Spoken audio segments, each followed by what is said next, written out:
السلام علیکم ورحمۃ اللہ وبرکاتہ۔ تہجد کے وقت سب سے اچھی دعا، اللہ کو راضی کرنے کے دعا، یہ دعا تہجد کے ٹائم پڑھیں۔ یہ دعا بہت فضیلت والی دعا ہے۔ بسم اللہ الرحمن الرحیم۔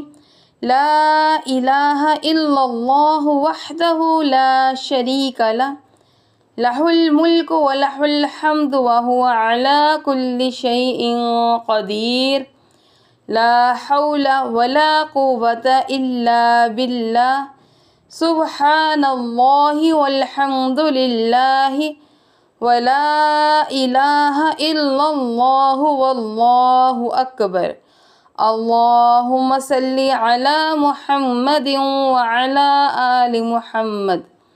تہجد کی نماز پڑھنے کے بعد ایک مرتبہ یہ کلمات پڑھ کر دعا مانگیں، اللہ راضی ہوگا اور دعا قبول ہو جائے گی انشاءاللہ۔